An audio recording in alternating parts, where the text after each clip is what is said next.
Infowars for as long as it's been on the air, as long as they've been able to monitor it. I'm shocked to find out that we're just finding out. Well, they probably have been monitoring it for as long as it's been on. We just finally got the FOIA documents. That's the situation.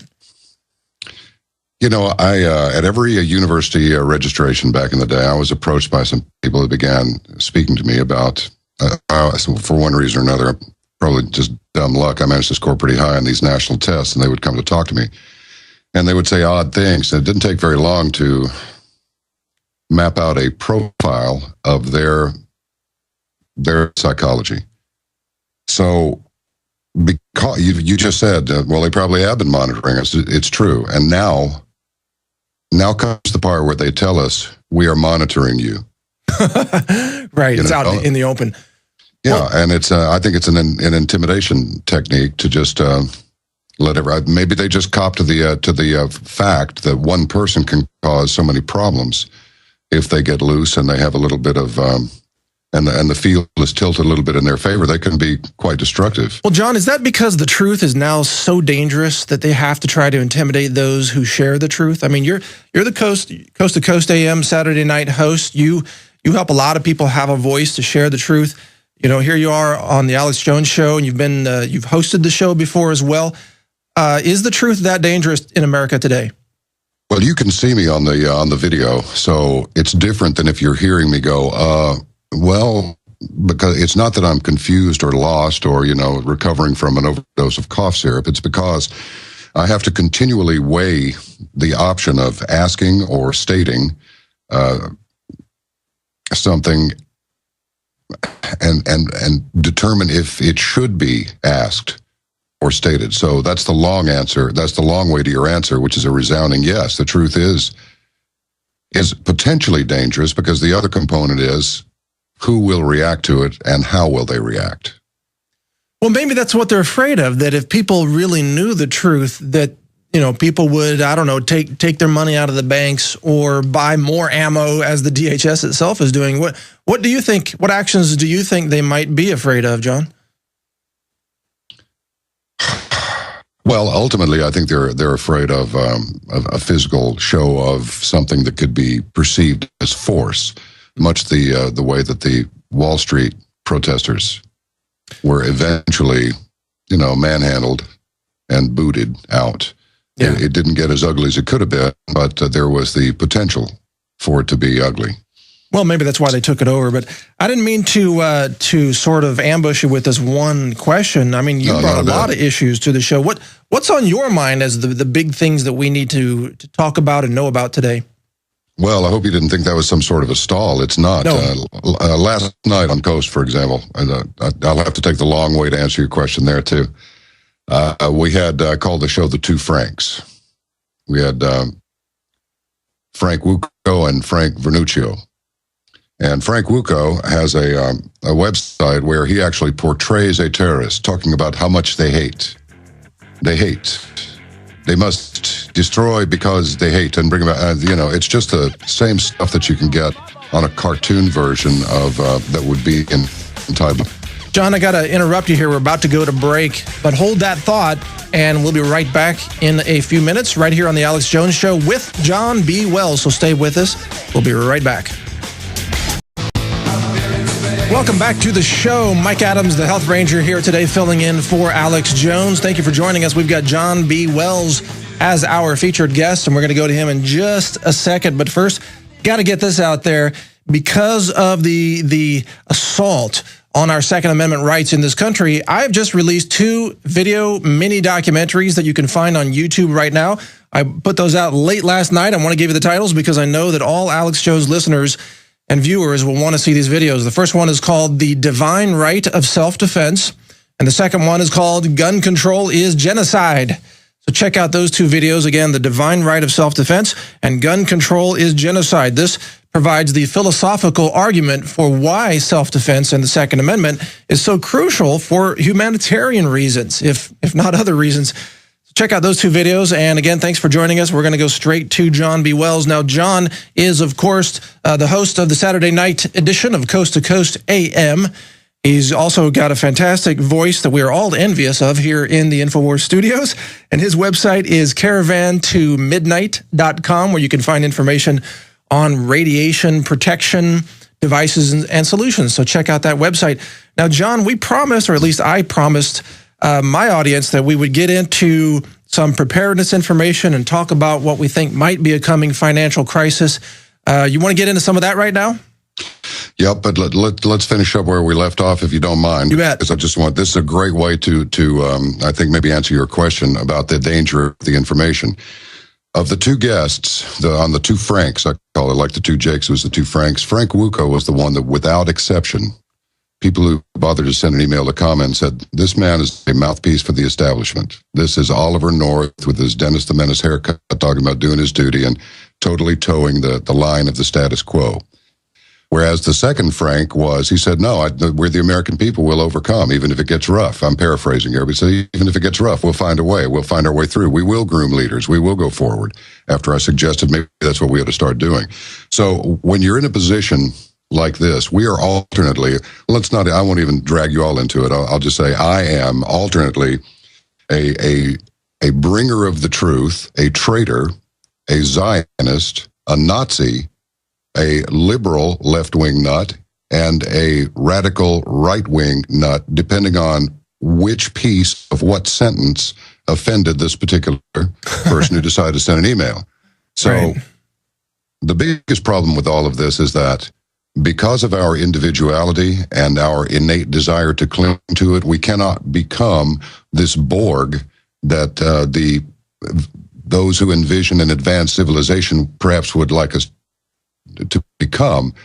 We will not morph into this Borg that they want without some extreme coercion. So, yeah, I just wanted to make that clear that when I bring somebody on the program, much as you do, you bring me on here and I make a complete ass of myself. That's not really your fault, is it? It's my fault.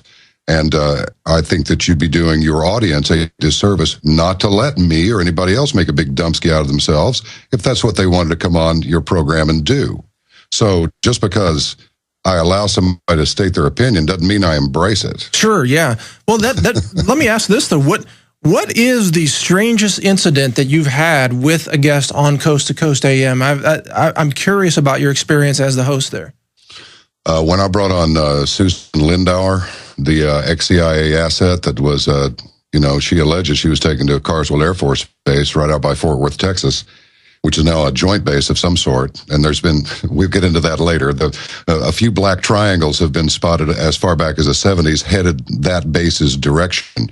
When she began to talk about how she'd been tipped off and went to pretty much the inner circle, one of her relatives even was inside the White House and said, hey, we got a problem, it's coming, and it looks like an attack on buildings by airliners. She wound up drugged and everything else. And I'm telling you, I experienced, some people would send an email, you get 1,000 compliments and you get one ugly one, and that's the one everybody knows that, right? This guy gave a baccalaureate one time that said, as you go through life, remember the compliments and try to forget the insults. And if you figure out a way to do this, please write me and let me know what it is. It can't be done.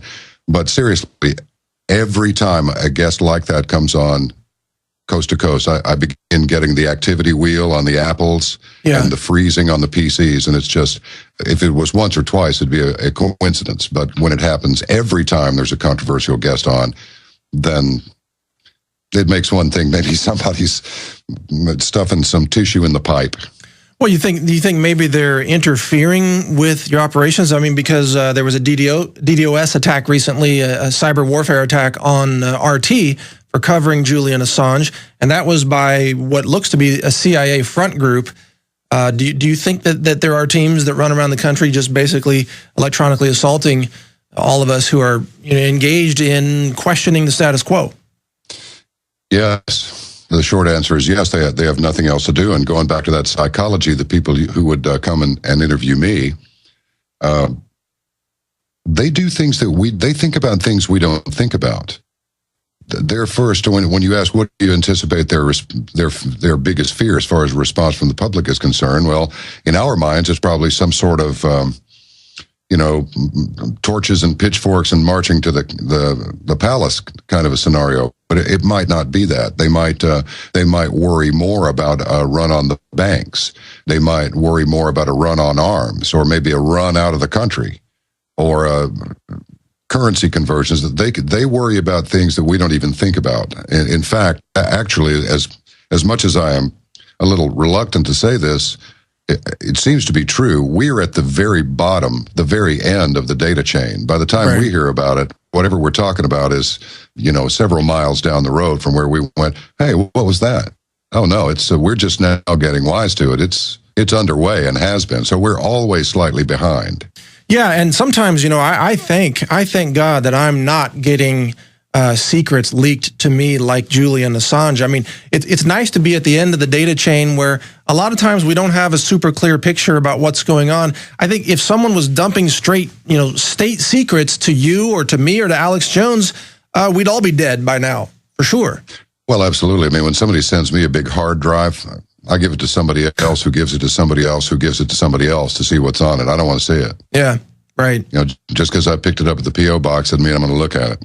No, I have people sending me samples of things to drink. Like, really? You think I'm just going to just drink something that shows up in a box? Yeah. Really? Swig it down. See what happens. Yeah, right. Okay. It's funny. I mean, people send stuff to the Infowars offices here for people to try. I'm like, come on, that's a little too simple. But I don't mean to get carried away, John. Worries. Was that? No worries. I do it all the time. Yeah, well, it's stream of consciousness sometimes. But you mentioned it's interesting because so you're the host of what is, the largest radio show in the country. I don't know if it's the largest overall. What do the ratings say? It's supposed to. My understanding is it's the highest rated, most listened to late night talk show. Great. In the history of the business. Yeah, I could be inflating it, but I think that's probably true. Oh, I think you're right. Guys like Limbaugh, they're much bigger, but that's daytime, yeah. Yeah, that's daylight hour. So anytime. I'm sorry. No, go ahead. Well, I was just going to say, anytime you have this huge audience, you're going to get a massive amount of feedback. Have you noticed that the quality of the thought behind the feedback of the public has sharply dropped in the last 5 years? What are you talking about? The quality of the content of their messaging? Yeah, or just their thought processes. You can tell that most of them are insane. Even they can't even. There's no logic anymore. Mike, I would have to dispute that on the basis of personal experience. I find that most of the people that send emails, I mean, there's a you bleep loving bleep pig. It's like really when I upset a person with a liberal bend. Who do I talk to when they send me a message like this? Actually, I find that there's a certain radical factor there. However, I find that if you just communicate with them and go, wait a minute, do you really think that a message like this is necessary? What's eating you really? And I'm telling you, 9 times out of 10, they'll come back and go, thank you for responding. No one ever does. Wow, you respond to them. I absolutely respond. How do you find the time? Well, I can't respond to all of them, but I respond. I read as many of them as possible because they come in, 1,000, 1,800 of them per show. So that's a lot of reading. That's incredible, John. Well, good job responding to them, and I'm glad that you're seeing some light of awakening in those responses. Maybe I've been reading really Facebook too much. Mike. Well, good. We're about to go to break, John. So again? Yeah. Come on, you know the drill. So I do. We'll be back with John B. Wells, everybody. This is Mike Adams on The Alex Jones Show. We've got a lot more straight ahead, more about preparedness and what may be a coming crisis or a collapse of some sort. We'll talk to John about that when we return right here on The Alex Jones Show. Stay with us.